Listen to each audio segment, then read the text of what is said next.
জোৱাই morning. Good morning. লোৱা কি চাহ। কি ধান্দা? একো ধান্দা নাই, মৰমতে আনিছো। উইদাউট ধান্দা আপোনাৰ ফেমিলিয়ে এনেই কাম নকৰে। ফেমিলিক ধৰি কথা নকব দে জোৱাই, বেয়া পাওঁ মই।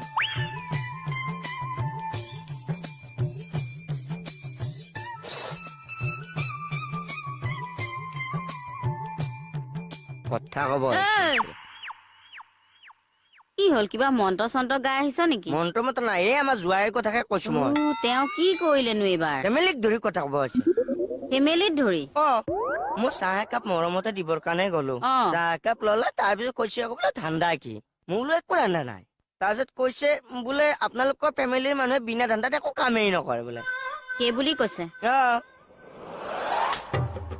ফালিব বাপেকে এতিয়া।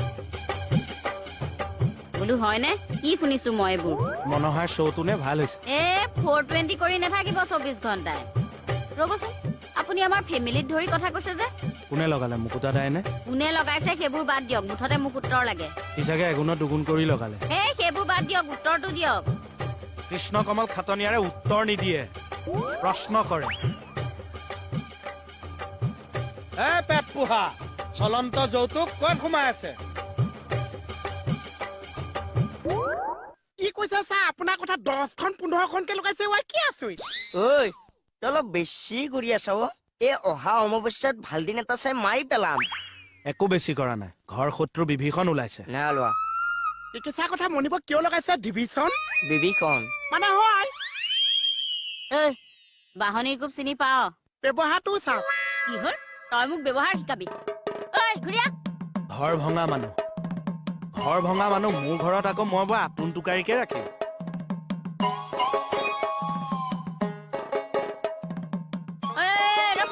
শপত দিছো ৰ। আঠুকা তুমি শপত দিছা, মই উঠিবও লাগিছে। তুমি আঁঠু কাঢ়িবলৈ দিছা, মই আঁঠু কাঢ়িবও লাগিছে। কথা নকবি, আঁঠু কাঢ়িবলৈ কৈছো, আঁঠু কাঢ় একদম। কি যুক্তি? যুক্তি নিবিচাৰিবি, আঁঠু কাঢ়িবলৈ কৈছো, আঁঠু কাঢ়। আঁঠু কাঢ় একদম। আয়ু শিকে মাৰিলে। কিহৰ কাৰণে আঁঠু কাঢ়িব লাগিছে মোক কৈ যা মইনা কলিজা। তুমি যে মানুহৰ লগত কথা পাতি থাকিলে টেপেচ টেপেচকে মাতি থাকা, সেইকাৰণে তোমাকে শাস্তি দিছো। আঁঠু কাঢ়ি থাকা দেই। ঠিক আছে। আপোনাক মোৰ ঘৰত খুৱাইছো, বোৱাইছো, ৰাখিছো, তাৰ পিছত আপুনি সংসাৰ ভাঙিবলৈ ওলাইছে। একো সংসাৰ ভঙা নাই, সি ঠিক কথাই কৈছে। এই ঠিক কথা কৈছে। কথা কিয় লগাইছিল? বাহিৰৰ কথা ভিতৰ কেনেকে পালেহি? নাৰদ তাৰ মানে আপুনি? নাৰদ? নাই আয়ন, নাই আয়ন, নাই আয়ন। বাট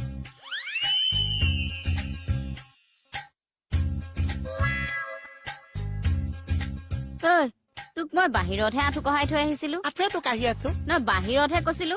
এই জেগাকণ সলাই লৈছো মইনা কলিজা। কথা নকবি একদম, ঠাচ কাটিম একদম। নালিয়া দুইফালে কথা লগা, তোকো বিশ্বাস কৰিব নোৱাৰা হৈছো।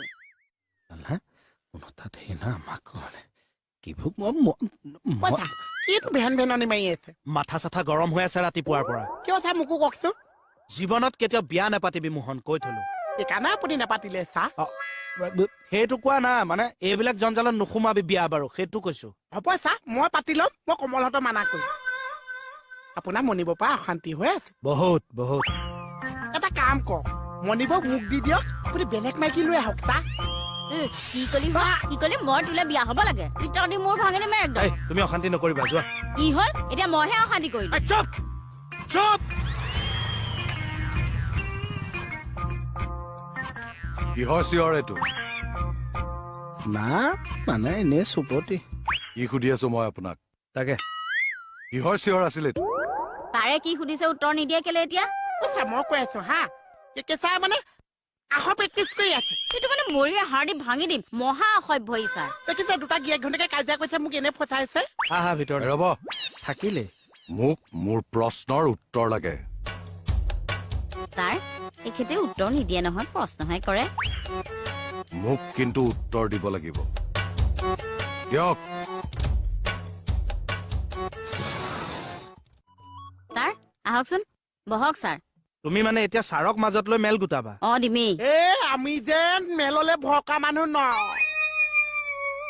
ছাৰ, মই আপোনাক এটা কথা কৈ থলো, আপুনি চবৰে কথা শুনিব, কিন্তু মাইকী মানুহৰ কথা নুশুনিব।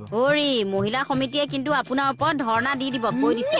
মহিলা তই যাচোন ইয়াৰ পৰা যা আৰু এটা কথাও নকওঁ ছাৰ এতিয়া কওক কথাটো কওক না একো না আপুনি আহিছে বহক অকমান এই চাহকণ দিয়া যোৱা বাহ কি তৎক্ষণাত কথা সলাব পাৰে আপুনি মোক চিঞৰি আহিছিল নে নাই তাৰ আগতে আপুনি মোক মুখ ফালিম বুলি কৈছিলে না আৰু এটা কথাও নকওঁ ছাৰ কি হ'ল ঐ কি হ'ল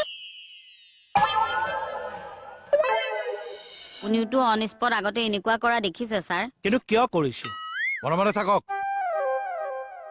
লাজ নালাগে আপোনাৰ একে মানুহে কিয় নালাগিব এওঁৰ মুখখনো একে মিক্সি মেচিন চলা দি চলে ঐ, কি এইটো মিষ্টি মেচিন ছাৰ তোক মই কথা কবলৈ মানা কৰিছিলো নে নাই এইবাৰতো মোক কোৱাব নোৱাৰিব ছাৰ মোৰ ফেমিলিক ধৰি কথা ক'লে মই কিয় নকম ছাৰ একো বেয়া কথা কোৱা নাই হে যিয়ে নকৰক নেক্সট টাইম যাতে এইবিলাক কথা মোৰ কাণত নপৰে এতিয়া বুজি পাইছা নেক্সট যদি আমাক কেকেচা কিবা কোৱা দিব ছাৰ ঐ, তোক বাৰে বাৰে কৈ আছো নাই উঠ, মই উঠ, যাম যাম বল বল তোৰো হিচাপ লৈ আছো কি মই হ'ল মোৰ হিচাপ লয় অ ছাৰ মোৰ হেই। ছাৰ